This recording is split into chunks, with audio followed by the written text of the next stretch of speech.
Welcome to this evening's meeting of the Middletown Council Planning Committee. Just before we start the meeting, let me go through the official preamble. This meeting is being recorded and will be uploaded to the Middletown Council YouTube page. The aim is that decision making should be transparent and in the public domain, which should involve more people of our community in local democracy. By being in this council chamber, you are consenting to being recorded and for your image to be added to YouTube. The images and sound may be used for training purposes. Any views expressed are the speaker's own and do not necessarily reflect the view of Middletown Council. Please view the guidance on recording and public meetings policy if you need more information. Thank you. Someone's phone just reminded me, please everyone put your phones on silent. You have them on the top. So, starting agenda item 19, apologies and approval of any substitute members. Apologies from councillors Hopkins, Early and Fletcher, and no substitute members. Thank you very much. Okay. Item 20, declarations of interest. A, disclosable pecuniary interests and dispensations. Councillor Lawton. Yeah, 25 that's with close and personal funds to people. So 25 that's with all those. Yeah, okay, that's a thank you. No one else? Okay, any other interests? Right, okay, thank you very much. Right, moving on to the minutes of the meetings for the Planning Committee held on Tuesday, the 16th of June 2026. These have been through Town Council. I would have to receive them as accept them as a true and accurate record of the meeting and have a show of hands, please. I have a proposal second. Oh, yes. Proposer Councillor Yates, second Councillor Proudlove. Show of hands again, please. Thank you very much. Okay. Mumble amongst yourselves while I just initial everything.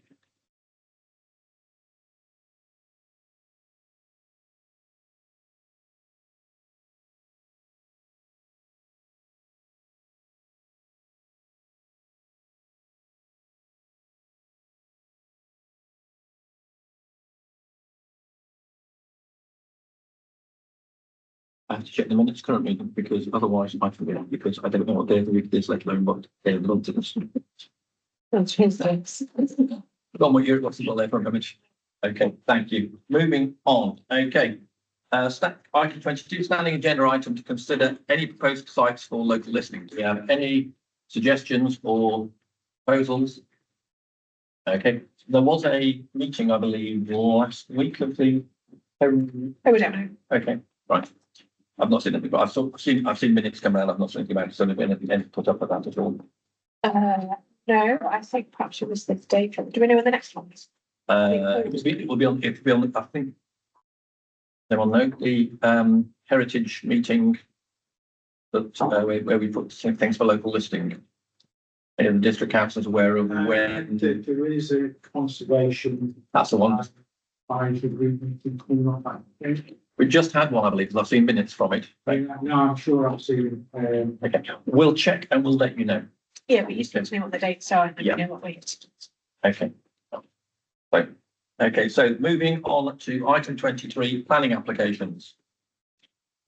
First planning application is SMD 2026-0308.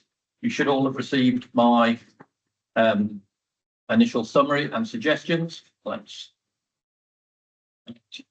All right, so this is Mr. and Mrs. Hargreaves of Rock End Stables, New Street, Middlesmoor.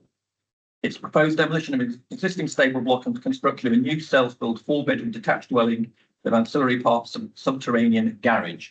This is the location, as you can see, on New Street, Middlesmoor, right in the middle of the Greenbelt. There was no pre-application advice. It is in the Greenbelt. BNG is deemed to be not applicable because it's a self-built exemption. The proposal is essentially to demolish the existing timber stable building and the construction of a replacement 4-bedroom detached single-storey dwelling with detached partially subterranean double garage stroke stall. The materials, the existing is a timber shiplap stable with proposed natural stone with timber cladding. The roof existing is a corrugated metal sheets. It's proposed for metal cladding sheets with integrated solar panels. Windows currently are white UPVC frameless glazing panels, proposed black aluminium windows and doors. The design and access statement incorporates integrated solar panels, a pitched roof, planted flat green roof section, and solar thermal hot water system, sustainable energy efficient design to AECB standards with a high level insulation, exceptional air tightness, and MVHR system. The foul sewage will be via a packaged treatment plant. The ecology survey indicates that there's no evidence of bats or birds during the survey. However, evidence of nesting songbirds found, but no scheduled or listed species. Looking at the neighbourhood plan policies that may or may not apply, I believe NE2 urban edge, there's a section of the existing hedge which will be removed and replaced by a screening stone wall. How one, I believe it complies as it's an energy efficient home self-build of the type that is welcomed within the neighbourhood plan. It's not infill, it's as it is a solitary property. It's not classified as infill, is not applicable. The sustainable drainage, I'm uncertain as to whether or not sustainable drainage it's a SOCOE for surface water drainage, which isn't ideal, but it's one of the options. There's one design. It's an innovative design, but it's unlike any of the neighbouring properties. There's two applies, and it complies with that as adequate parking to SMD standards for a 4-bedroom house. Looking at this, as I say, it's of the type of housing we want. However, it is in the green belt, and I would suggest it's a change of use from equine, which would be almost agricultural, to residential use. And I would suggest that this is inappropriate development in the green belt. Does anyone have any comments or want to make any statements about this? I have also concerns, obviously, regarding some of the policies, which I'm not sure it complies with NE2 and DES 1. Does anyone want to speak? Councillor Jones. Yeah, I'll go first. Like you say, Chair, it's a good design. I like the design. Sadly, it's a green belt plot. It's not only is it a green belt plot, it's what I would describe as 20 years ago was outcrop moorland, and the nature of that site has been completely transformed since that stadium was built. Trees have been planted all over, including the Leyland thing. Fences put up. And I think it's the ecology of the site has been already damaged by the stadium. So I can't support it. It's, as I say, it's as you said, it's green belt, pure and simple, it's green belt. I don't see any exceptional circumstances. I know there was an attempt by a previous, I think it might have been a previous owner, to live in the state at one point, and then that resulted in enforcement action. That's about 10 years ago. But no, I mean, wouldn't we all look to build a lovely house in the green belt? And green belt policy is there for a reason, and I can't support it for that reason, Chair. Thank you. Councillor Hawley. Yeah, pretty much about to agree with what Councillor Jones has said. It's not grey belt, so I don't think it can be put through on that. It's got a different footprint in what the stables. It's not infill. As Councillor Jones pointed out, there were issues with the previous owner living in there, and enforcement had to get involved to move them out. So it obviously wasn't designed to be a residential one. So as far as I can see, I mean, yes, it's a great design, it's just basically in the wrong place. And I think if it was somewhere else, there wouldn't be a problem with it. But where it is basically green belt, and I can't support it fully. Okay, thank you. So, I mean, this is I pulled up the design just for information. You can see where the garage is buried. We've got the green roof. It's a innovative design. It's high efficiency home. I think it's in any other location, it would be warmly welcomed, but I have concerns regarding the green belt. So I would propose recommending refusal and referring to the planning officer to our concerns also regarding NE2, INF2 and DES 1. I'd be happy to second that proposal. I'm proposing that, yes. Unless someone else would like to propose from the floor, propose refusal. Okay, fine. Okay. Second, Chair, I think that's the right decision. Okay, I'm proposing refusal with reference to the planning officer to other neighbourhood plan concerns, but we believe it's inappropriate development in the green belt. Councillor, you were saying you would second that, yes? Yeah. Okay. Right, Councillor James, Chair. Yeah. I had a look at the application today, and I was quite surprised that apparently there didn't be anybody's commented on it. There's been a single objection I can see. I don't know, I've got anything back from highway, is that might be the other thing? I don't believe there was. Let me just pull up. Right, let's look at it. Right. No, there's nothing. This is the current list of submissions on the interactive planning portal. I mean, I'll see what the officer says. I mean, I have said if the officer's minded to approve, then I'd like it to go on to full committee. Well, he hasn't made the other time. As I said, there's been no objections. On the face of it, you say, well, it's not an unreasonable request to build there, but like I say, wouldn't we all like to buy a piece of field? Build a nice house, I think, you just can't do it. Yeah, I think irrespective of all other considerations, the fact that it is right in the middle of the green belt. Yeah, It's not a border or anything like that. So I So, would have said green belt, a special green belt, because it's moorland. Hmm. It's all that was on there 30 years ago was heather. Yeah. And rock. And more than that wildlife. And since it's been fenced in trees on it, it's completely changed the character of it. And I find that really disappointing already. it is interesting that there is no change of use applications going alongside design, which is interesting, but okay. So can I have a show of hands and in no place to recommend refusal with? Okay, right. Thank you very much. So essentially we're inappropriate thinking about. Right, moving on to SMD 2020. Why is that say 2025? We say 2026. 0300. It says 8 Kingsfield Road. Let me just pull up the location for you. 8.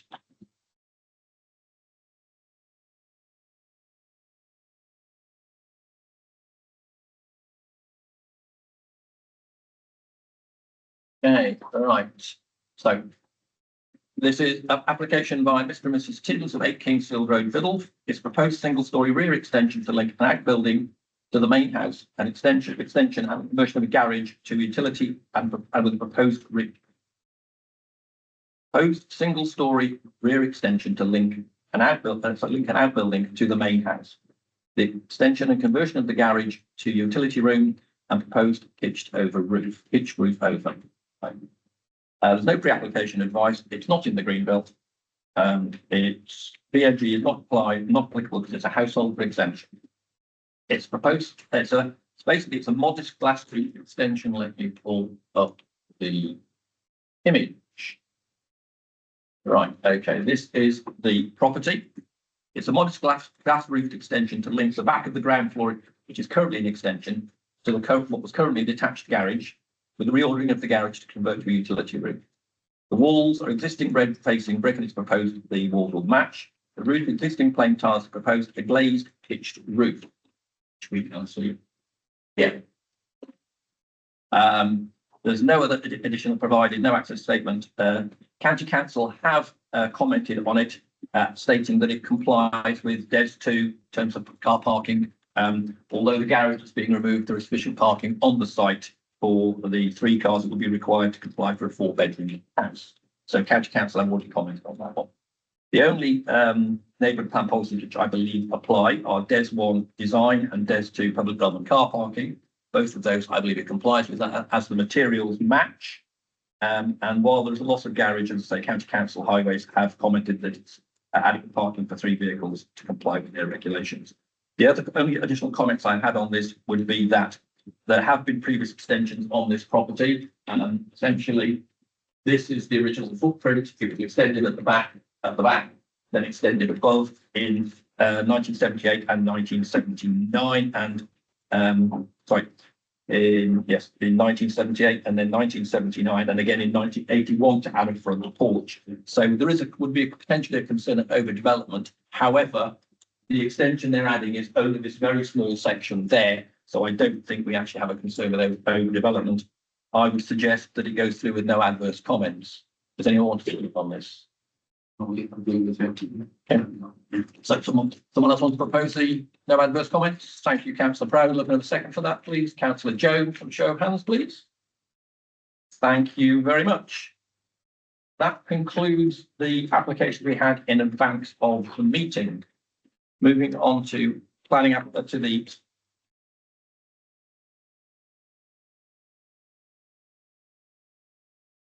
moving on to consider supplementary applications. We have had one supplementary application from the Springbank Nursing Home.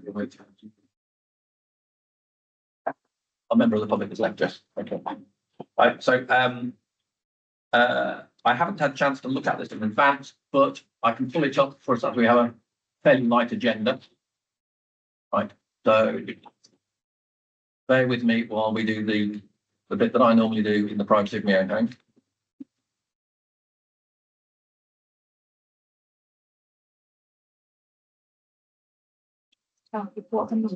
Yes, SMD 2026-0266 from Care Consortium Biddulph Limited for Springbank Nursing Home, and the erection of 3 detached portable outbuildings for ancillary use to the main nursing home. And herein lies the interesting conundrum. This is in the Greenbelt, as we can see from the interactive planning map. Right, so I have pulled up the plans here so you can see. This is the existing situation, Springbank Nursing Home. The proposal is to put 3 portable outbuildings, A, B, and C, at this end of the site.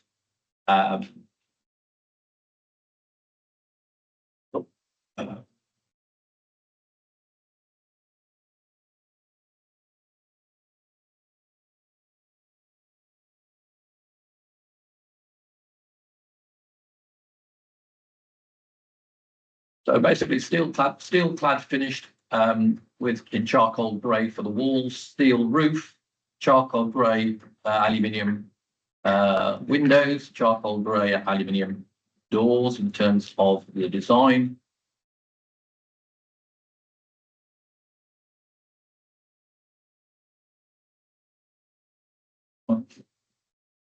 Biodiversity net gain.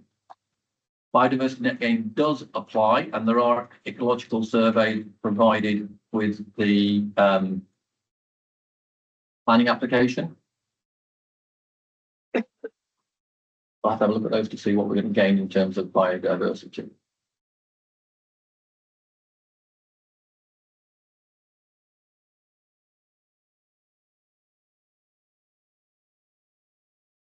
So it wasn't. Oh, it is in the green belt, yes. It's let's. Can you just give me the application? What the number? Yeah. 0266 SMD 2026-0266. There you go. Right. Basically, in the green belt. I was looking at the one part later. Yep. Okay. No worries. So let's see if we've got. Right.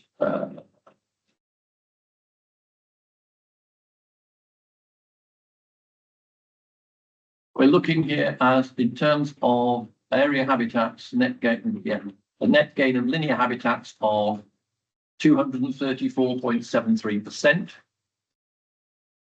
which I think is well beyond the required 10% biodiversity net gain. Doing.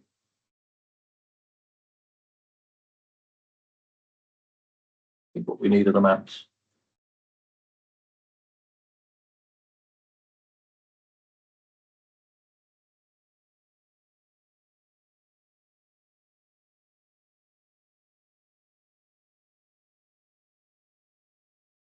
Okay, so there's a loss of 5.78% of biodiversity units from the area habitats, but linear habitats are increasing by 234%. I'm looking for an illustration as to what their site plan is. Not one there.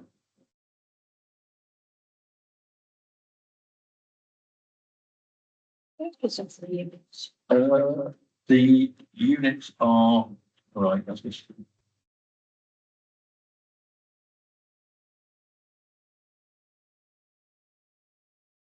One is for, let's go back to the motion form. Or planning statement, right, actually, I think the planning statement may be more useful. Right, as the use of the main home, class 6 structure A will allow for staff welfare areas to enjoy quiet breaks. Staff B will allow for staff training and development, and room C is general storage. So essentially, we've got effectively 3 portable outbuildings to support the staff training, staff welfare, support the growth of the business. I would suggest, in terms of the neighbourhood plan policies, that's what we are. You quickly run down them. Business, enterprise and tourism development. This potentially could fit into business development to develop a bring back nursing home, and therefore I would suggest it's something we would want to support. It's outside the town centre. It's not the Albion Mill. It's not a new community facility. It's not an existing community facility. Natural environment features, potentially the biodiversity net gain, I think, would address any concerns we might have about the natural environment features and the urban edge. It's not on the Middle Valley Way. It's not of local importance. It's not housing. It's not infill. It's not a railway junction. It's not sustainable drainage applicable, I don't believe. Although we need to see how they're going to drain some of the routes.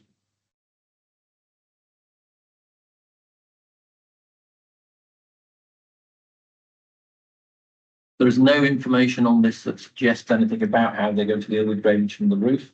I think design, they appear to be, from the design, appear to be utilitarian buildings. So I would suggest at this stage that there's nothing positive. We're going to go Councillor Hawley, Councillor Yates, and then Councillor Redfern. Councillor Hawley. Yeah, I mean, personally, I've got absolutely no objection to it at all. I think in terms of actually, if it's helping them with their business, great.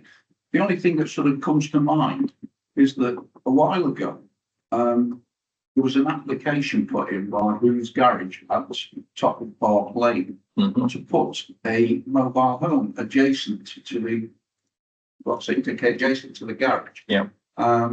Basically, as a temporary measure. And the council threw that out on the basis that it was an inappropriate development within the green belt. And this And yeah. on that basis, I wonder whether this effectively is going to fall in the same situation. That's why I was asking the question, is it green belt? Yeah. Because I think, yeah, great. If it's going to improve their business, it's going to help them to do. Well, yeah, I don't have any objection to it, but I do see that there's potentially, if that one was thrown out for the garage, I see this one being thrown out, potentially thrown out as well. I think that's entirely, basis. I think that's entirely possible. But in terms of our recommendation going forward, going to the plan officers, I think we would have to qualify it with subject to compliance with greenbelt regulations. Yeah, but that's basically, I think, all you can say. Okay. So Councillor Yates. Yeah, looking at the site, I've looked on Google Maps, they are currently using 2 shipping containers for these purposes. And I think you've got to say, obviously, 1/5 in the time. They will have to make a judgment. I mean, the demand for nursing spaces is increasing in the selling stage. So they're obviously very cognizant with the fact that they don't want to encroach excess space, which reduces their capacity to operate and bring staffing. So I don't see. I'm being very familiar with the extended care facility at the bottom of Station Road on Joe Methodist Chapel, where they have put these type of welfare buildings and workshops at the back of their car. I don't think so. I've never seen any plans. Well, to be very honest. I think this is absolutely normal customer practice. It's absolutely complete, as much as it's on greenbelt, certainly isn't moving.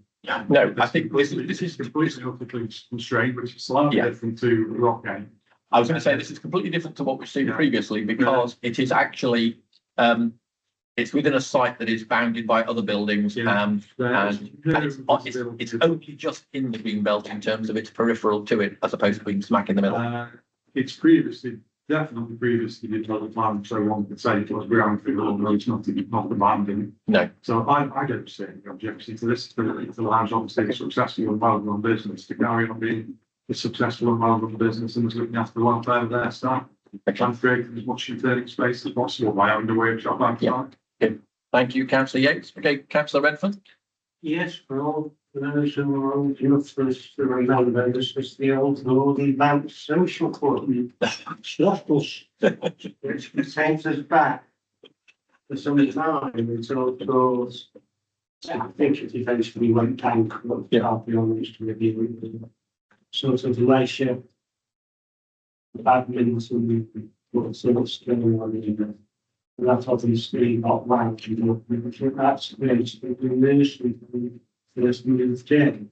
And since I've been at King's Park, you know, she will complain about it.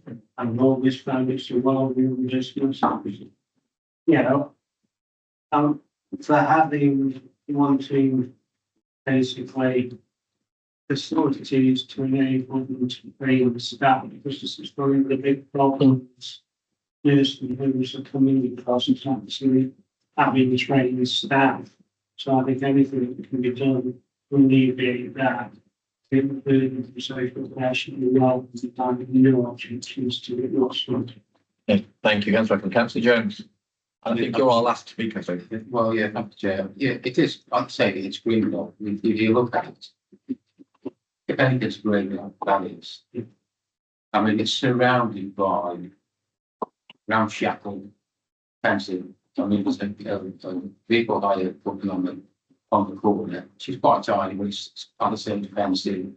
And then behind that was another little scrappy bit that seems to be storing machinery, but it's all else. Around them there's a pond, and then it's very rough, and then you've got the tip. It's hardly much past pasture, and then you've got the house on the other side. I don't really see any objection to it, Chair. Okay, fine, thank you. So essentially, I think what we're looking at here from councillor Hawley is no adverse comments subject to compliance with greenbelt regulations. Yeah. And in terms of supporting, we encourage the support of local developing businesses. I'll second that, Chair. Okay, so councillor, are you happy with that as proposal? Councillor Hawley, seconded councillor. So show of hands, please, for that. Yeah. Yes. Can I abstain, please? I was just going up back to the remainder of this bill. This, Okay. that is, Right, okay, so show of hands in favour, we've had that. Show of hands against, none of that. Abstentions. Councillor Rogers.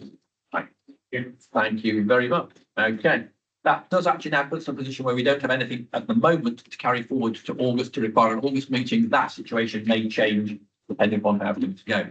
So moving on to item 25, decisions received. 75 Rudyard Road. We sent through with no adverse comments, but that's been, the planning commission has been refused in terms of impact on the green belt. We did actually highlight compliance with green belt, so I suppose they have agreed with us on that, or we're in agreement with them on that. The Overton Hall Road planning commission has been approved for the package plant. There's nothing.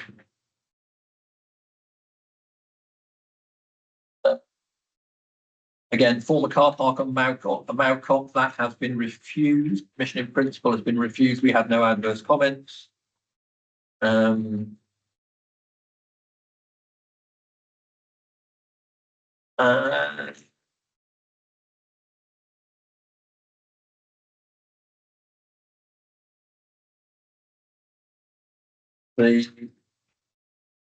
Ryan's Farm, which, okay. So essentially, I don't think there's any other conflicts between what the decisions have been at district and what came out of this committee meeting. So, item 20. Sorry, councillor Jones. Just a quick comment. Yep. On the first one. Oh, sorry. Beg your pardon. I've got it the wrong way around. We were approving it. Then that's the issue we do. We said no adverse comments subject to compliance with greenbelt regulations and compliance with size requirements, and SMDC have refused it on the grounds of impact on the greenbelt.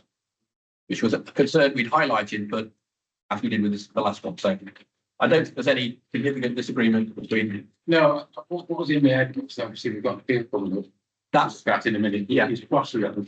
yes, And it seems to be actually going to get on Greenbelt. Yes, they've been on record when the other application again, they're saying that's not Greenbelt, it's Greenbelt. Yeah. So consistency, inconsistency, as usual. we cannot police the consistency of the district council. Yeah, Annoying. Yes, councillor Yates. the only thing I will say about that is that the overriding logical reason for doing this is to maintain the openness of the landscape, because it is adjacent to a very open landscape. What I do accept that is very much. Which is going to have 50 houses on it in the next 12 months, that was speed. Well, if you see, if there's absolutely from that last house on Conlington Road and I've got, it is absolutely clear all the way across to the cloud.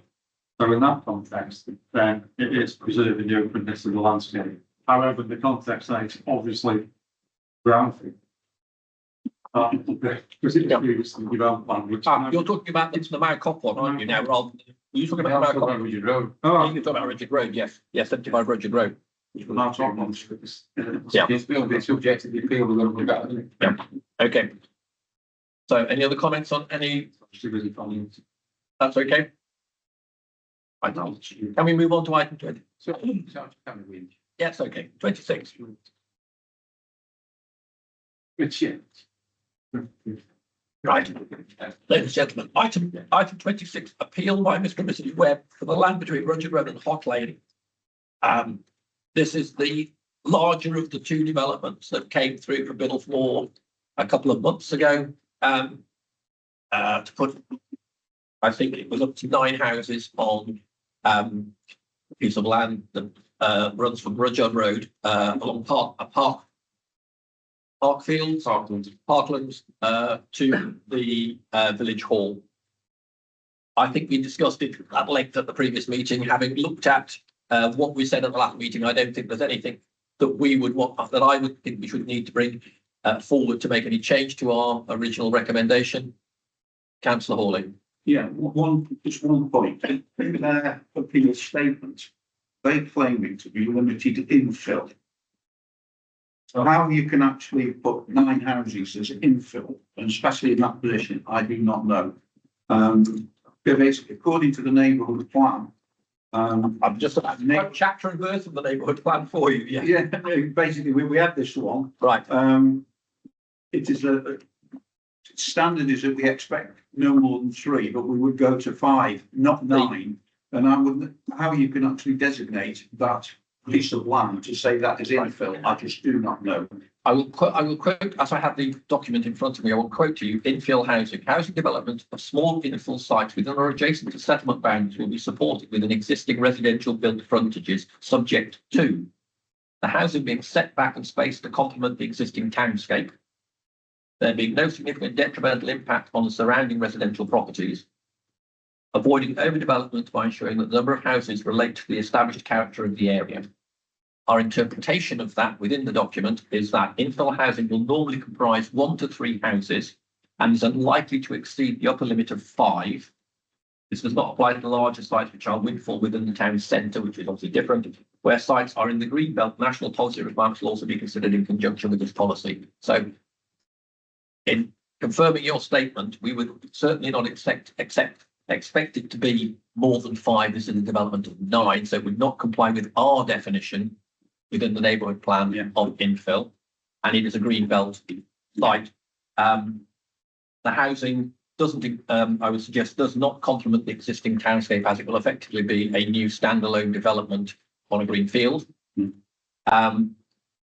It may have detrimental impact on the bungalows that are on parklands at the moment, adjacent to that. Avoiding overdevelopment, I think the fact that it's more than effectively de facto maximum of 5 for infill suggests that it would. So I don't believe that it complies with how to infill, irrespective of the cause of the housing. So I would not suggest that we would propose that we would want to make any additional statements to it. Does anybody feel that we should be making anything additional? Chair, no, I just, what we just said, I've nothing to add to what we said before. I think we said it, well, we said it, and it was said that quite politically, quite eloquently by several residents, it was said, no, not across the road for itself. It was thrown out unanimously. Okay. It's not to appeal, and sadly, I suspect it's last one. Well, we can't prejudge that. I don't think we should even suggest that we would prejudge it. But I think we will leave it to the appeals process to determine whether this is appropriate development in the Greenbelt. Okay, so that then brings us to the end of the agenda for this meeting. So at 6:05 p.m. I declare this meeting closed. Thank you, ladies and gentlemen, for your attendance. Yeah. Thank you for the public joining us, and we'll see you in 2 months' time. Hopefully,